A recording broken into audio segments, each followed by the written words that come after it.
دنباش بینرین هیجا جستدین دنگ امریکا لواشنطن پایتخت بخیرهاتنا ودکم دخلک کنو جه برنامه هفترنگ به هیویا دمک خوش و تندرستی که باش بوه ام به هفدور دست به گرا خود نابختی چند هنر رنگین ده بکن.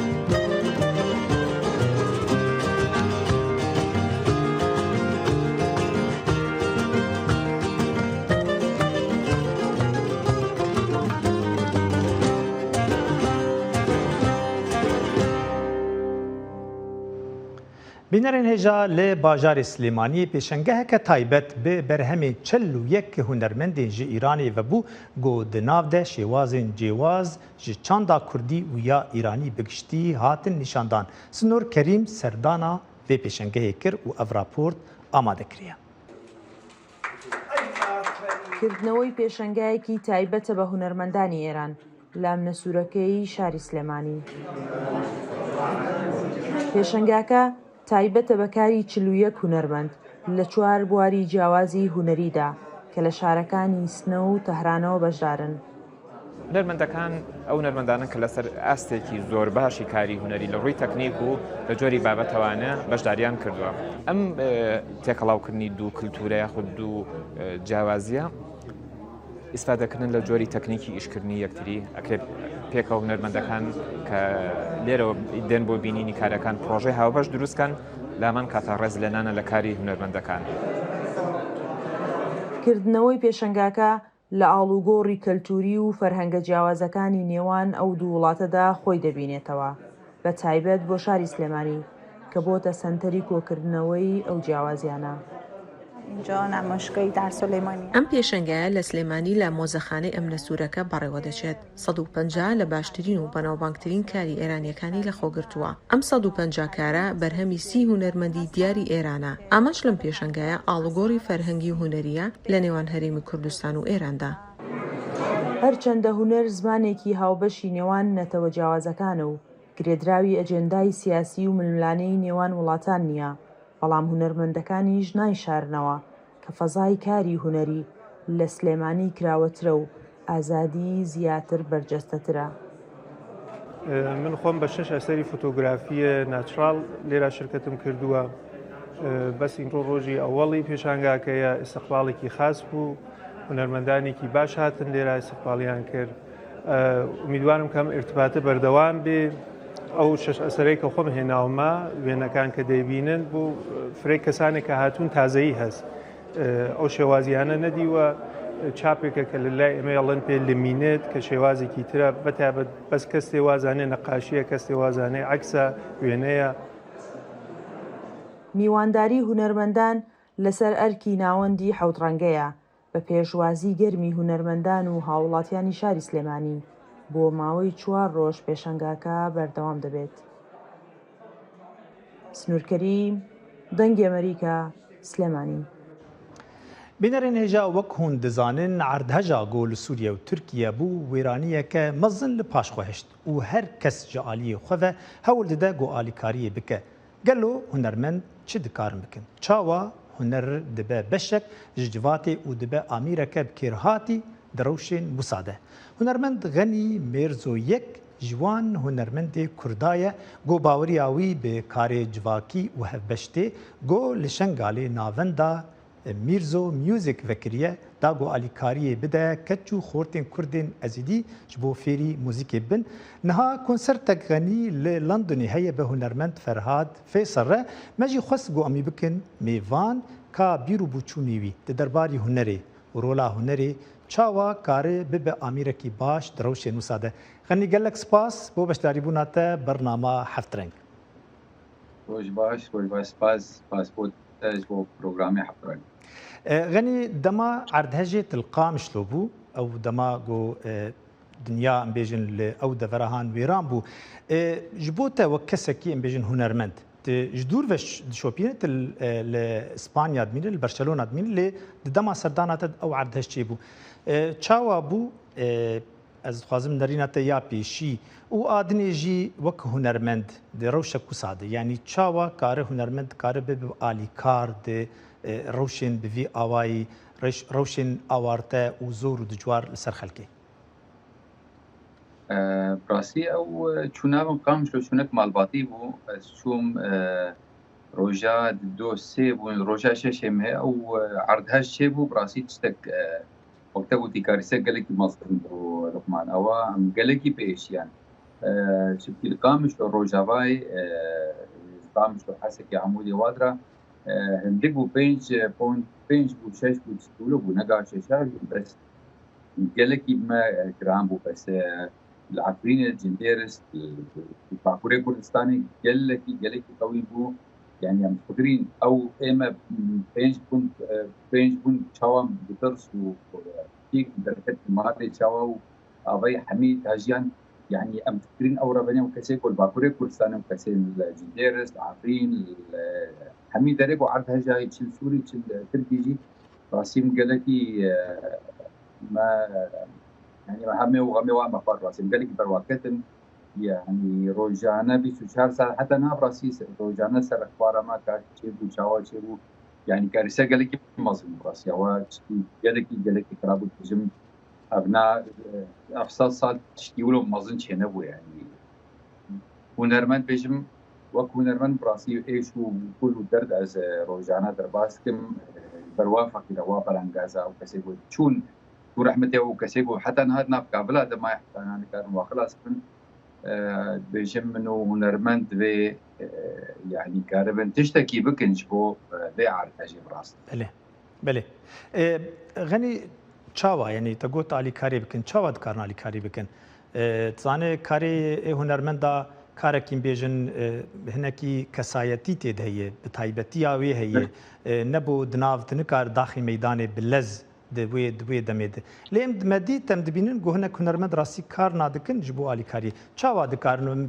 ام بیجن وقت نمونه وقت کسکی موزیک جن چاوا دکار علی کاری بک براسيل لقمان يعني هنرمند حمي كسي اوروبا لامريكا حتى كردستان يجي روشه واخرى يعني روشه هنري كاربن هنرا خو بيشكيشكن قال لك زحمتي او قال لك اصلا جيب بيشا وانا حمول هنرمند موزيسيان بنت سينما شي بنت رسم شكل شانوش لكن حميش روشه ونرمندي كرد يلك عربه ويعني كسبوا هنا خلاص يعني نا بارتين كردا كسبوا يا يعني بيجم اركيوا انه يعني اوج ملت حميش بيتر يعني ايش نيزيك واحد دنكو يا كان هم طابلو فدا هم موسيقى فدا هم سينما فدا يعني نهاد بيجم لامريكا مثلا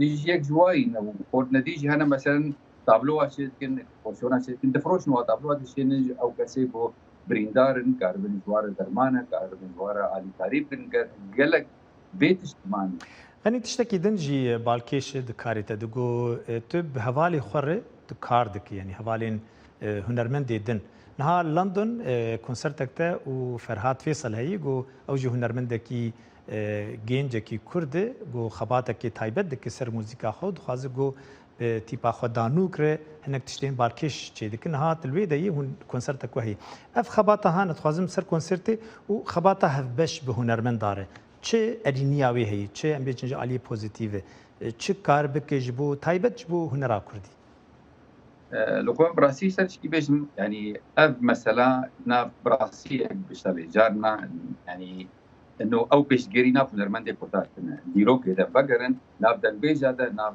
موزيسيان هذا ناف قال لك نرمند حتى رسام حتى سينماجي او بيشجري او نو بيشجري بكن نرمند كي مصني كي بيشك بيشجري كي وي الي كار بيجر كما كردا اب شان تنه قال لك سباس هنرمند غني ميرزو سر اف بيرو بوچون انت وكذا تجي راستي جو تتخازه موزيكا كردي هم ناف جواتيت بلا بك همجي لبيش خينه قال لك سباس جبوته سركفتنيش كونسرت اورد خوازم هر شاد و بختور به بنرن هجا هر درباري عرض هجد هنرمندن عرب سوري لباجاروك جندير سي كردي لعفريني هن وينين جرافيتي لسر كافلان تشيكرن دا غوبالي بكشينن سر ويرانبونا غولويدا بوي و بيامي خو بشينن جهانير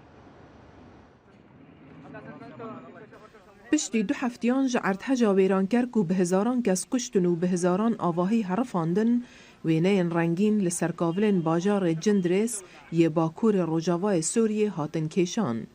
2 هنرمندن سوری هاتن باجار جندرس جبوی کو پیام سپاسیه جبوان کسو ولاتن پشتگیری هفخمی و هاریکاری قربانین ارتهجی کرنه بهنیرن و ین پشتا خوالوان کرنه. وینه دلکی مزن کو برنگ صور وکری هاتبو کشان لشینا آواهین حرفتی کو روجک خانی بون. نحن اليوم جينا على مدينة جنديريس. إيروما بري خدا باجار جندرسي قو مخابن جعرت هجاك والباكور سوريا وباشور تركيا بيك هاتي هجبارك الزيدة يا قربانيان ليكف ام لورن داكو لسروان كافلان پیامن سپاسیه جبو هر کسین کو هاریکاری و پشتگیریا مکرنه پیشکش بکن ما خواست کو سپاسیا هر کسی هر تیمکو هر ولاتکی بکن گرچه سمبولیک بجی حفظوزیا خواج بو برینن ما در برینه ام وان کسین کو هاریکاریا مکرنه و کسین نکرنه جی بیر ناکن هنرمند سلام حامد مجیلی تمام کردن آوینه اکیه که چکا گنج به چنگان نشان داده کو بهاری کاریا کومک بالونان دی بلند کنن. نحن اليوم في مدينة جندير. امیرولو بجار جندرسی یکو ویران بویه لسر خربین آواهین کو جبر اردهجه هلوشیانه وینیان چیدکن. وان وینیان با پیاما سپاسی و دستخوشیا کسین کو دست آلیکاری درجی مکرن چیدکن. کسین کو پیشگیری و آلیکاریا مکرن چی جاراج بیر نکن و هفدم ین کو بیزار کرنجی. لگوری نتوین یک بوی به هزاران کس هاتنه کشتن اف دورج آلی سرهلدایان واتی کنترول کرن گود گل سروک سوریه بشار الاسد دشاریدنه اف جی حول هاریکاریان آلوز و زحمت دکه. سوریا تخمین دکد که حتی نها پترج 1414 کس لدورین جیر ده صلاة حکومت هاتنه کشتن. ارتهجا 6 شباط بو صدم آویه که به میلیونان کس پیتویاوان بهاریکاری مروی هبه. گلک جکسین رزگار بونجی دویز وستانا سارده به مال و حال مانه. هیلین سندی دنگ امریکا لی باجار پوتستام لی آلمانیا پیشنگه که هنرمندن انطباعی و بو گو باندوره که مزن لی هنره هفچرخ کربون یک جوان هنرمند ناسکری کلود مونی هنرمند فرانسی گو باندوره که مزن لی هنره جیهانی هشتیه. امپریشن خورهلاتن تابلو نوازکی کلود مونیتا که سالی 1872 لبندری لی هاور کشراو شانازی بو اکرید که ام تابلویا هەڵگری ناوی بزوتنەوەی ئیمپرێشنەکانە ئەو کۆمەڵەیەی کە لە پاریس کۆمەڵێ هونەرمەندی لە خۆکۆکرد بووە کە بە فڵچەی تەنک و ورد وێنەی ڕووناکیان بە وردی کێشاوە. ئەم پێشانگای شاری پۆتسدام لە باشووری بەرلین تابلۆی ئەو هونەرمەندانەی کۆکردوێتەوە کە بۆ هەزاران ساڵە لە تابلۆکانیاندا خۆریان کێشاوە. ڕەنگە لە کۆتایی تابلۆکەدا خۆری زیاد کرد بێت. ئەم دەستێدانە شەبەنگی زەردی زیاد کردووە کە لە کۆتاییدا ڕنگدانەوەی لە ئاوەکەدا هەبووە. هەموو کارکتەرەکە دەدات بە تابلۆکە. ئەم تابلۆیە بە قەرزێکی چەند هەفتەیی لە فەرەنساوە هێنراوەتە ئەڵمانیا. ئاخر کە باسی خۆر کرا دەبێ ئەو بزوتنەوە هونەریەش ئیمپرێشنەکان جێپەنجەیان دیار بێت. ناوی پێشانگاکەش خۆر سەرچاوی ڕووناکی لە هونەردا. بەڵام نوێنەرایەتی خۆر لە تابلۆ و کارە هونەریەکاندا بەر لەم بزوتنەوەش هەر هەبووە. ئەم پێشانگایە نوێنەرایەتی بینراوی خۆر لە ماوەی 2500 ساڵی ڕابردوودا نیشان دەدات. یەکەم پێشانگای گەورەیە لە بواری هونەردا لەسەر ئەم تەوەرە کە زۆر سەرسوڕهێنەرە چونکە تەوەرێکە هەموو مرۆڤەکان لە هەموو کولتورەکاندا یەک دەخات. خۆر خوداوەندی زۆرێک لە شارستانەکان بووە لە زۆر قۆناغی هونەریشدا. خۆر شوێنی خۆی گرتووە بەڵام بیرۆکەیم پێشانگایە بیرۆکەیەکی سەرنجبەرە.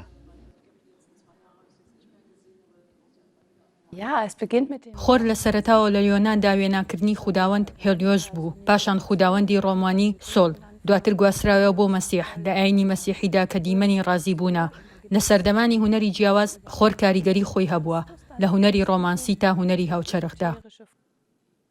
تابلۆکان لە خۆر دەدوێن لە ڕووناکی و تیشکە سحل ئامێزەکانی. چەند ڕۆژێک هەمووشۆکەران لەگەڵ داهێنان و خەیاڵ لەگەڵ خۆردا بەڕێەکەن. یحیا بەرزنجی دەنگی ئەمریکا، واشنگتن.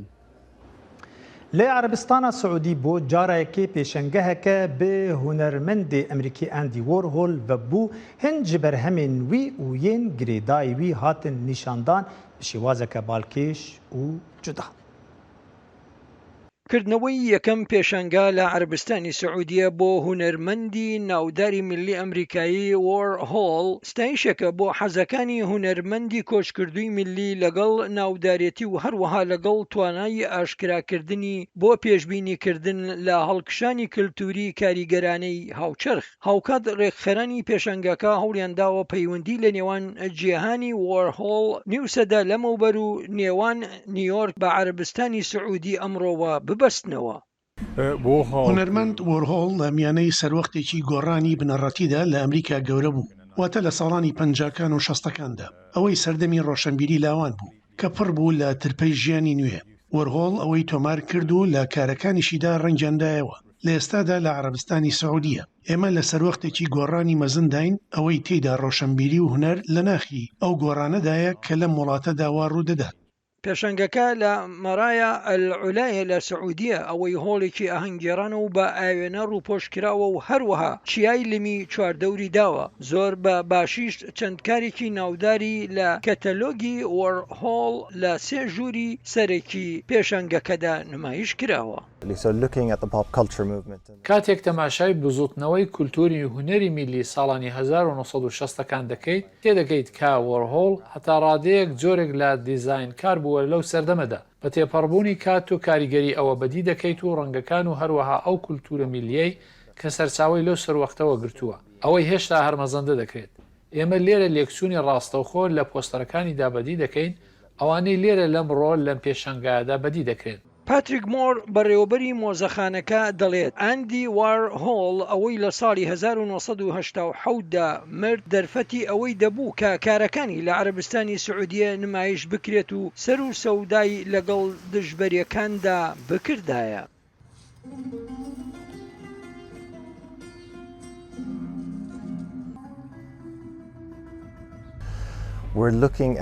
ئێمە دەڕوانینە سەردەمێکی ڕێنەسانسی داهێنەر ئەوەی وا لە سعودیە ڕوودەدات. ئێمە دەڕوانینە ساڵانی 60ەکانی ڕابردوو لە ئەمریکا و لە جیهان، جا ئێستا ئێمە دەڕوانینە ئەم سەردەمە لە سعودیە و هەروەها لە سەرانسەری هەریمەکە و چۆن ئێمە ئەو سنوورانە فراوان دەکەین و هەروەها چۆن ئەو جۆرە بزوتنەوەیە دادەڕێژین.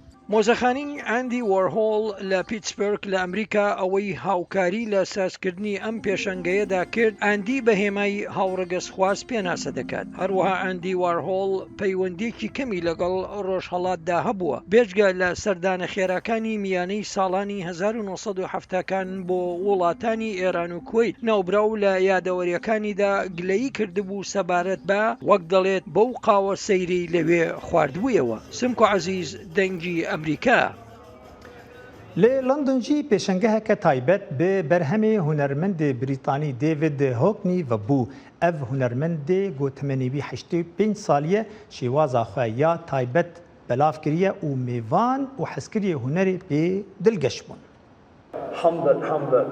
یەکەم نمایشی سەرسوڕهێنەری دەیڤید هۆکنی ڕۆژی چوارشەمە لە لەندەن بەڕووی هەوادارانیدا کرایەوە و گەشتێکی خەوڕامان و فرەهەستیاری پێشکەش کرد کە بەناو ژیان و کارەکانی دەیان ساڵی هونەرمەندەکەدا تێپەڕی، هەر لە مەلەوانگە بەرخۆرەکانی کالیفۆرنیاوە تا گوندەوارەکانی نۆرماندی.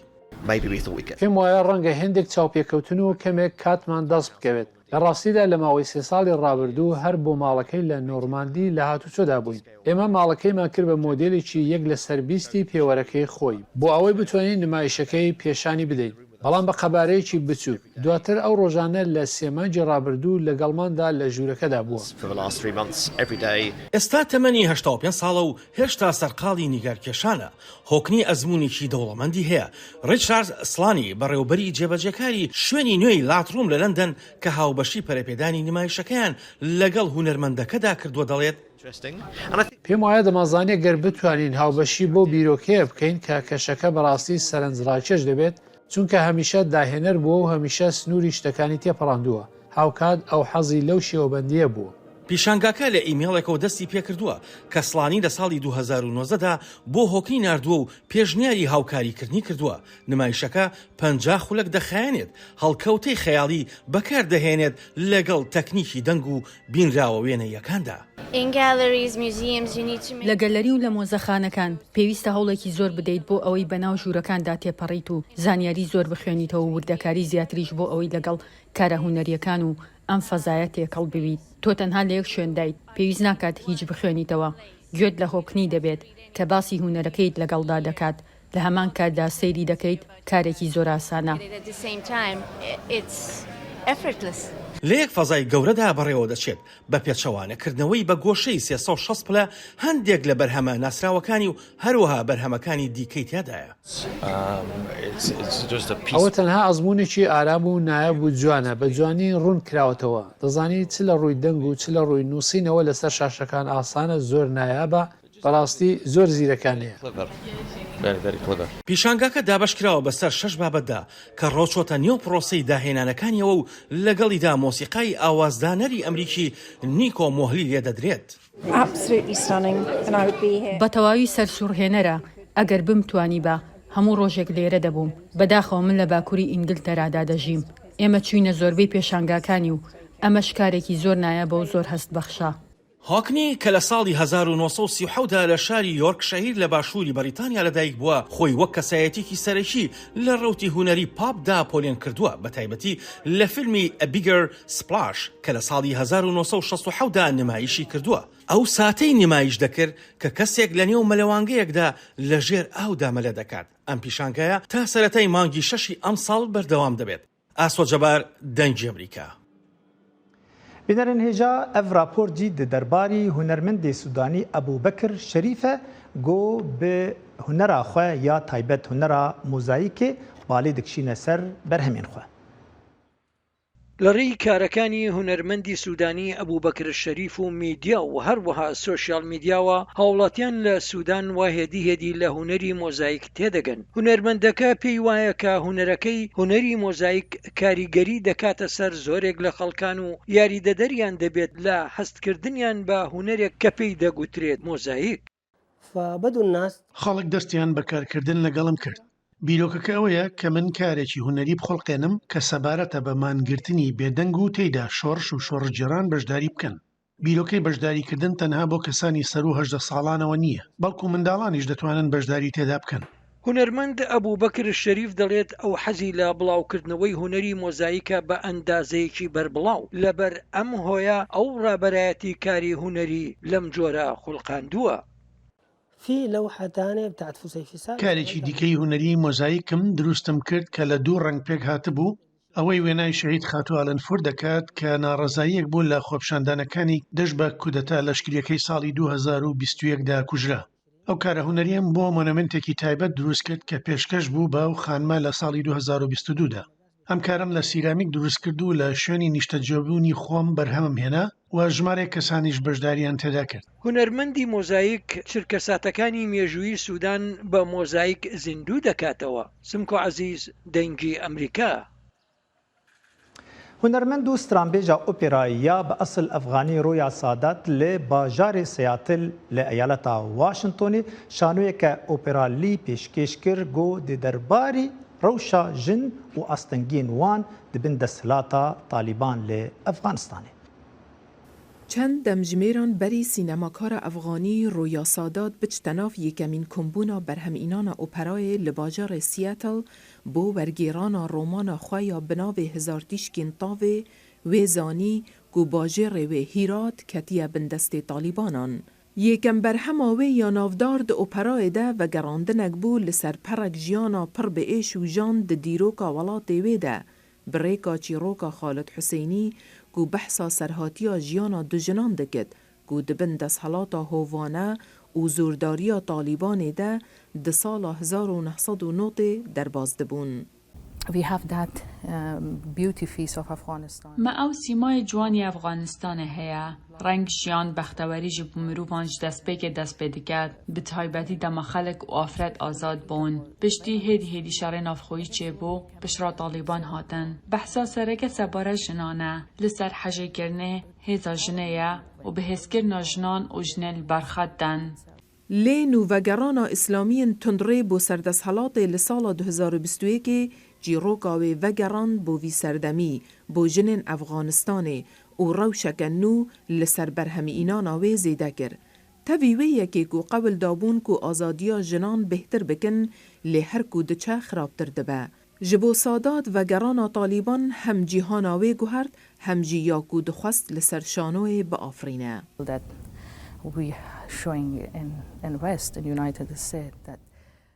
امرویلا تندنین امریکا نشان دادن که اوه جوره که جی پیوندی نابرا خلقه اوه بگ و گریدانا دلانه اوه نه پیمانه کاره کفتنه که مهردم نابرا حکومت خدا هبویه اوه پیوندی ها بگلان رایه و از گلک حجوه بزاوه دکم مخابن چیروکن خمگینج بو خلقه و جنان الوالات من دوباره دبن اوه ناو چیروکنن که بر ریدانه و بتنه تو گلت بی لینها جید بردوامن اوه راستیه که که خانم سادات وی کلتوری ناز دکد جارا یکی که طالبانان حکم دگر هنر بتندی هاتا کنترول کرن پشتی در کتنا وان جوالات لسال 2001 او بو یکم فیلم چیکرا جن دوالات ده فیلم نوین هر سرکفتی بناو نامه یک جسروک را او سه خال بال دکشینن سر جنان او سکناوان لهم بر آستنگین جیانه. شانویا هزارتیش کنتابه که او دبیجت او اپرایه و گوتنا خوراگریا جنانه که هر دم یکم کسن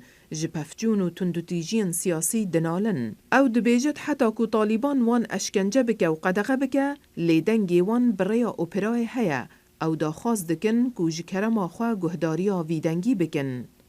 هیلین سندی دنگ امریکا بنرن هجا لور ام گشتن داویا گرا خو تا خلک کدن هر شاد و بختور بن لگل سلاو و رزمن